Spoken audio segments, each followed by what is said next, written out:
오늘은 확전 양상을 보이며 계속 악화하는 중동 상황 먼저 전문가와 심도 있게 분석해 보겠습니다. 쿠르드족이 미국을 대신해서 이란과 지상전을 벌이고 있다는 외신 보도가 나오고 있습니다. 무고한 민간인 인명 피해도 늘고 있습니다.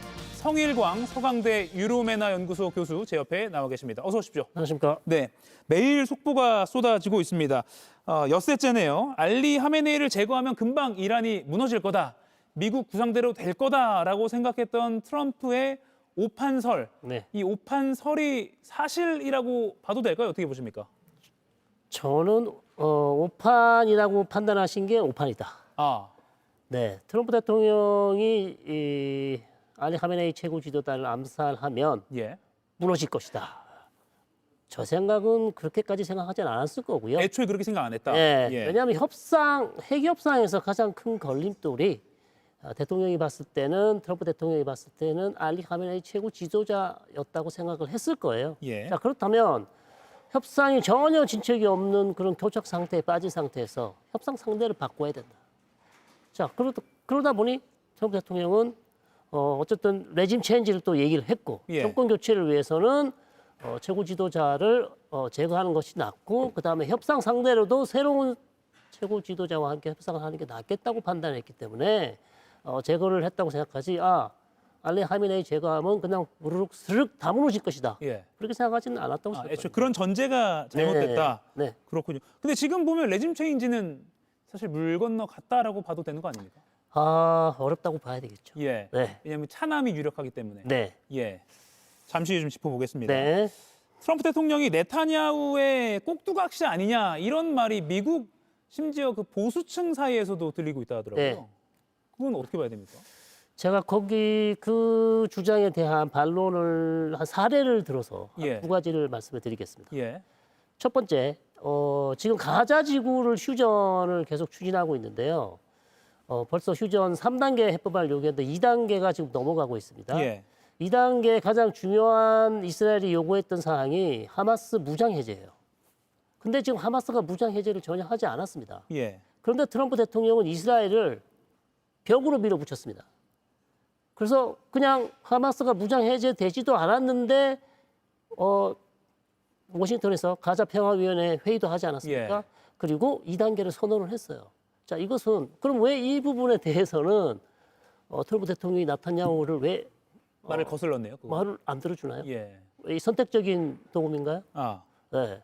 그러니까 이번 공습도 뭐 한간에는 네타냐후의 뭐 꼬드김에 넘어갔다 트럼프가 이런데 이게 아니라 트럼프의 의지일 것이다. 그렇죠. 예. 네, 그래서 저는 트럼프와 나타냐후의 지금 이 전쟁을 통해서 얻을 수 있는 공통의 이익이 있다는 거죠. 예. 국내 정치. 예, 국내 정치도 있지만 어쨌든 나타냐후 총리는 이란의 탄도미사일 제거해야 되는 것이고 예. 그러기 위해서는 전쟁을 해야 되는 것이고 트럼프 대통령 입장에서는 핵 협상을 새로 하기 위해서는 새로운 지도부가 필요하고 예. 그리고 완전히 파괴되지 않은 핵시설을 타격을 다시 한번 해야 되는 것이고요.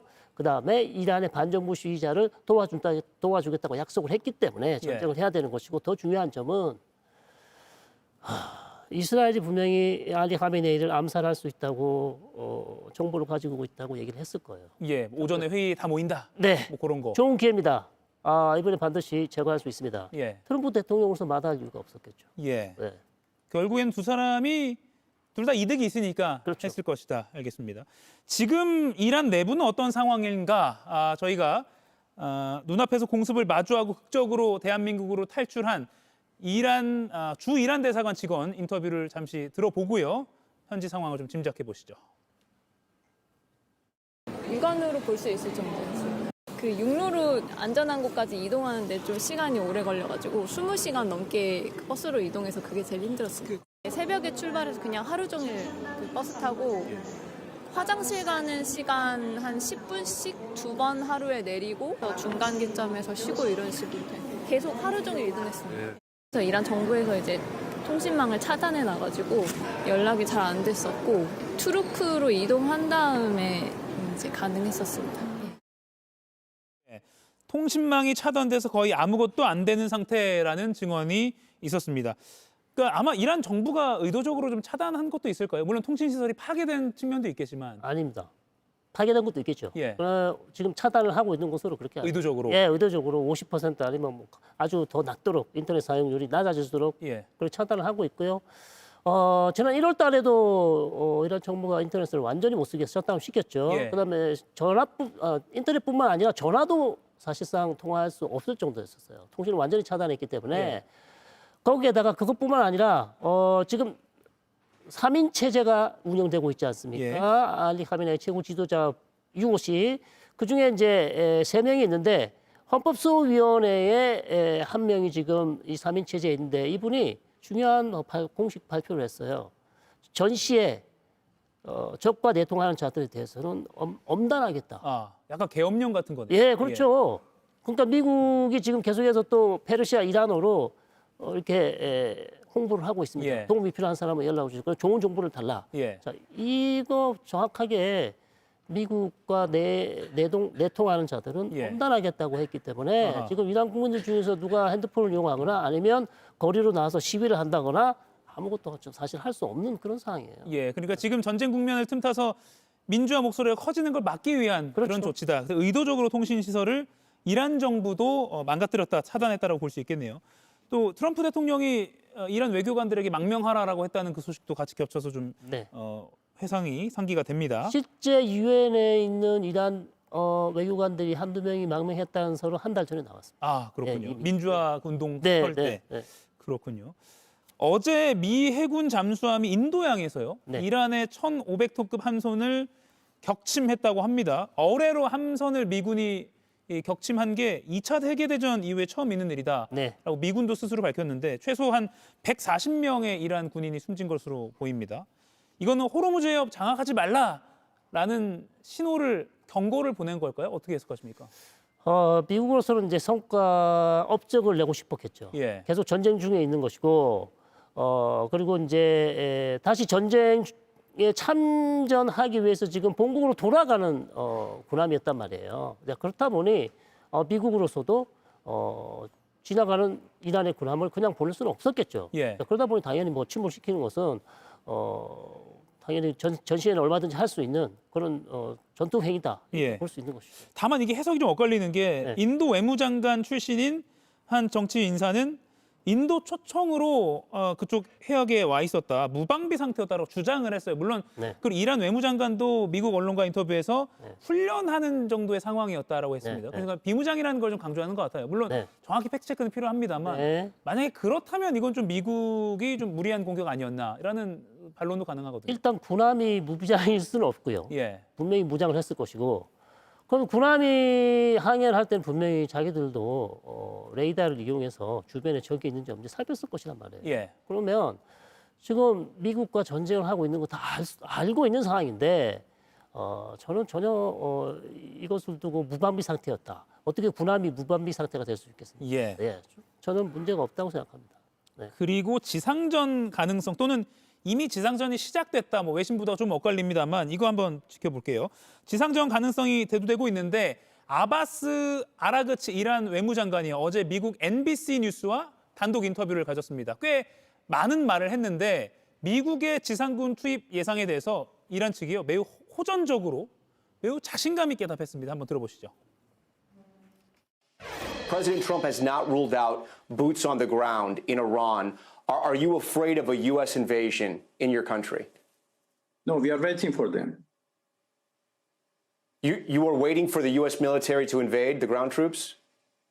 Yes, because we are confident that we can confront them, and that would be a big disaster for them. 예, we are waiting for them. 우리는 그 지상군을 기다리고 있다라고 명확하게 네. 저도 그게 들렸거든요. 네. 이 말 어떻게 들으셨습니까? 뭐 얼마든지 외교관으로서 충분히 할 수 있는 얘기고, 예. 그리고 재앙이 될 것이다. 또 한편으로 뒤집어 보면요, 재앙이 될 것이기 때문에 들어오지 마라. 이 얘기잖아요. 예. 재앙이 되는 일을 왜 하라고 하겠습니까? 그러니까 준비돼 있다고 하는 것은 당연히 외교관으로서 그렇게 얘기해야 되겠죠. 예. 그러나 논리적으로 보시면 지금 트럼프 대통령이 특히 미군이 포함된 지상군을 투입할 가능성은 그렇게 높지 않습니다. 아, 네, 들어가려면 최소 수달은 훈련을 해야 되고요. 예. 예를 들어서 뭐 강습단이나 특수부대를 조금 파견을 해서 작전을 수행할 수는 있지만 대규모 지상군을 투입하는 것은 많은 시간이 필요하기 때문에 예. 현 시점에서는 저는 거의 가능성이 낮다 이렇게 예. 보고 있습니다. 그러니까 뭐 특정 인물을 제거하기 위한 그 단기 뭐 이렇게 투입은 가능하지만 네. 정말 지상전을 위한 투입은 미군도 어려울 것이다라고 이란이 생각하고 있군요. 네. 그리고 그래서 저렇게 답한 그렇죠. 거다. 그래서 사실 미국도 트럼프 대통령 말은 그렇게 하지만 예. 트럼프 대통령이 지상군 투입 가능성을 보이는 것은 심리전이죠. 심리전이다. 심리전이다. 네, 예. 그렇게 봅니다. 예. 그리고 산악지형이잖아요. 뭐 이렇게 그러다 보니까 또 미군들이 아무리 훈련이 됐어도 그렇죠. 쉽지 않을 거다. 이런 분석도 나오더라고요. 그렇죠. 그 지형 지물을 만들어 놓고 예. 얼마나 많은 시뮬레이션과 훈련을 해야 되겠어요. 예. 네, 그런 것이 없는 상황에서 지상군을 투입하는 것은 너무나 무모한 일이죠. 예. 네. 그래서 미국 언론과의 인터뷰에서 이란 외무장관 굉장히 자신감 있게 우리는 지상군을 기다리고 있다라고까지 말을 했습니다.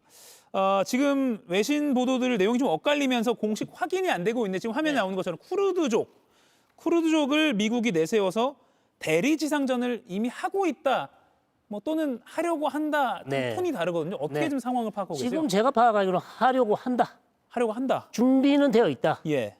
준비는 되어 있는 것이고 아직 투입되지는 않았습니다. 아. 투입된 것 같지는 않고요. 준비를 하고 있는데 트럼프 대통령의 지도자들과 계속해서 전화 통화를 하면서 격려를 하고 예. 빨리 작전을 하자고 얘기를 하는데 무슨 이유에서인지 지금 아직 들어가지 않고 있고요. 예. 그다음에 지금 쿠르드 이 민병대 1,000몇 병력을 예.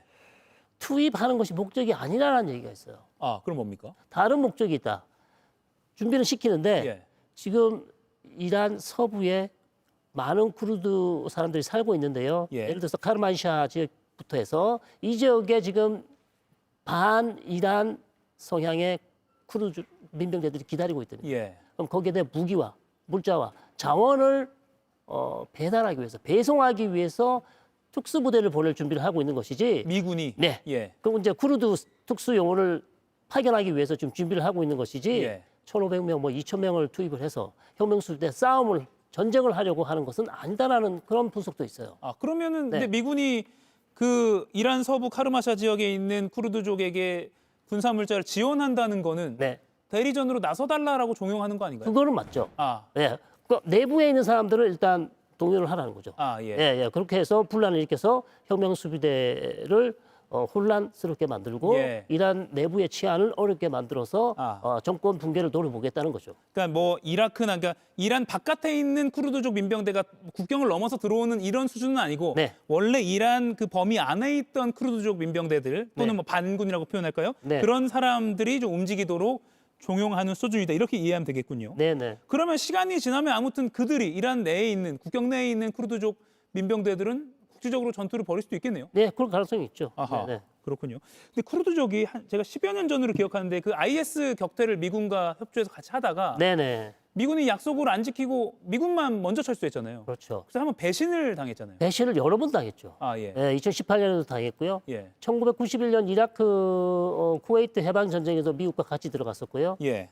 그다음에 2003년 미국이 이라크 침공할 때도 쿠르드 민병대의 도움을 받아서 예. 들어갔었거든요. 예. 들어갈 때마다 많은 것을 약속을 했겠죠. 뭐 국가를 세워주겠다, 아니면 최소한 뭐 자치기구를 만들어 주겠다 예. 이런 얘기를 했었는데 일부는 충족을 시켜줬지만 국가 성립은 거의 뭐 성공하지 못한 예. 그런 사례죠. 그러다 보니까 지금도 미국과 섣불리 협조를 해야 되냐 말아야 되냐 이걸 쿠르드족 내부에서도 조금 이견이 있는 것 같아요. 쿠르드 민병대가 단일하지가 않아요. 통합되어 있지 않습니다. 예. 세력이 나눠져 있습니다. 그러다 보니 자기들끼리도 세력 다툼을 하고 예. 그다음에 자기들이 또 좋아하는 또 강대국이 또 다르기 때문에 예. 이익이 다르기 때문에 항상 같이 움직이지는 또 않는 그런 부분도 있어요. 예. 그리고 아무리 심하게 지금 뭐 아카일로로 치닫고 있다고 하지만 미국과 이란이 물밑에서 혹시 협상을 하고 있는 거 아닌가? 이 협상 가능성에 대해서 이란 외무장관 이야기를 이렇게 했습니다. 트럼프 대통령 바로 먼저 들어보시고 이어서 들어보시죠.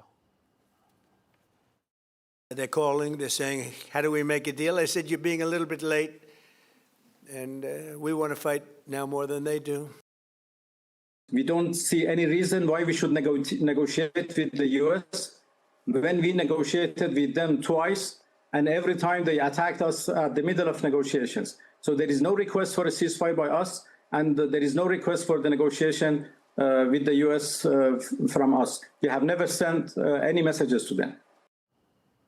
예. 그래서 혹시 이란이 여전히 그러니까 아까 지상군 기다리고 있다라고 한 것처럼 좀 뭔가 자존심 때문이 아닌가 싶기도 한데 어제 이희수 성공회대 석좌 교수는 이 자리에서 네. 그래도 물밑에서 지금 협상이 좀 이루어질 수 있을 거다라고 분석을 했거든요. 네. 어떻게 보십니까? 저도 그렇게 보고 있어요. 아, 예. 예, 안학지 외무장관이 말은 저렇게 하지만 예. 분명 밑에서는 지금 물 밑에서는 비밀 채널을 통해서 예. 아니면 중재자를 통해서 휴전을 갈 수 있는 방안 그런 방안들에 대해서 계속 논의를 하고 있는데 아직 예. 성과가 안 나오고 있는 게 이제 문제긴 합니다. 예. 그러니까 그 성과를 찾으려면 네. 트럼프 미 대통령도 자국 국민들에게 네. 또 이란도 자국 국민들에게 뭔가 창피하지 않을 정도 수준의 둘 다 윈윈할 수 있는 절충점이 나와야 되는 거잖아요. 그렇죠. 면을 그걸- 세워줘야 돼요. 그게 어떻게 어느 점이 될까요? 그렇다면 그것이 이제 핵협상을 통해서도 할 수 있는 것이고 예. 핵협상이 중단됐기 때문에 핵협상에서 돌파구를 찾을 수 있는 그런 방법을 통해서 면을 세워줄 수 있죠. 예. 예를 들어서 이제 이란이 컨소시엄 방식, 예를 들어서 이란 주변에 있는 국가에서 우라늄을 농축해서 네. 이란이 쓰고 싶어하는 원자력이나 네. 과학기술용, 의료용을 사용할 수 있도록 농축을 하는 걸 주면 이란이 그걸 받으면 예.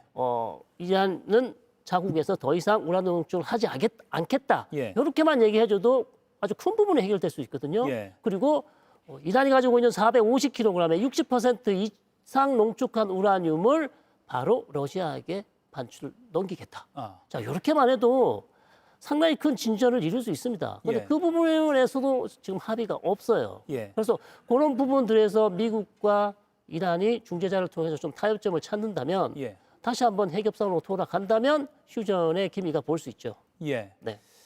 어제 서울 한복판에서 주한 이란 대사와 주한 이스라엘 대사가 1시간 차이였나요? 맞불 기자회견을 가졌습니다. 네. 뭐 우리나라가 그만큼 국제사회에서 좀 뭐 위상이 높아졌다고 봐야 될까요? 어제 이 맞불 기자회견 어떻게 보셨어요? 그러니까 뭐 외교를 하고 있는 주재국 대사가 예. 이 중요한 시점에 특히 한국에서 이런 맞불 기자회견을 하는 것은 예. 어찌 보면 당연히 해야 되는 것이고요. 그러나 뭐 지금 치열하게 싸우고 있기 때문에 이 상황에서 이 두 대사가 어떤 결정적인 얘기를 하기는 한계가 있는 것이고 예. 다만 우리의 외교부도 지금 이 상황을 예의주시하고 있고 예. 특히 전쟁을 빨리 끝낼 수 있는 어떤 국제적인 노력에 동참할 수 있는 방안을 찾는 게 좋을 것 같습니다. 근데 어제 이란 네. 대사가 대한민국도 빨리 뭔가 발언을 해야 된다 이렇게 좀 말한 걸로 기억이 납니다. 네. 좀 한국 정부 입장에서는 좀 난감한 것 같아요. 아주 중립적인 얘기를 하셔야죠. 우리 정부는. 네, 예. 그래서 빨리 이 전쟁이 끝나기를 바라고 전쟁이 더 확전되지 않기를 바라고 그다음에 핵협상이 빨리 재개되기를 바란다. 예. 그리고 이 지역에 빠른 평화가 오기를 바란다. 예. 이런 수준의 얘기를 할 수 있겠죠. 예. 여쭙기 많은데 시간이 제한이 있습니다.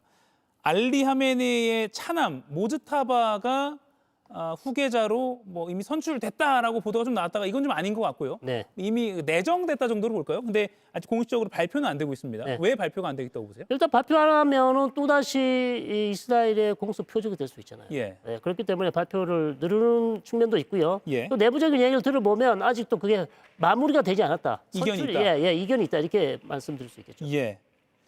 오만이나 중국이 중재에 나설 가능성 어떻게 보십니까? 충분히 있다고 봅니다. 예. 네, 오만은 이미 지금 종전에 지난 전쟁이 나기 전까지도 미국과 이란의 핵협상을 중재를 해왔고요. 예. 중국도 가능성이 있지만 오만이 더 가능성이 더 크다고 봅니다. 예. 네. 조금 전에 알자지라를 확인하니까 이란 내 사망자가 1,230명을 넘어섰다라고 하던데 네. 무고한 피해가 좀 없었으면 좋겠습니다. 저희가 아마 다음 주에도 이렇게 이 상황을 좀 분석을 안 하도록 좀 상황이 종료되면 좋겠는데 네, 기회가 되면 또 한 번 더 모시겠습니다. 알겠습니다. 네, 지금까지 성일강 서강대 유로메나 연구소 교수와 이야기 나눠봤습니다. 고맙습니다. 이가혁 라이브를 시청해 주셔서 고맙습니다. 이가혁 라이브는 평일 오후 5시 TV와 유튜브로 실시간으로도 함께 하실 수 있습니다.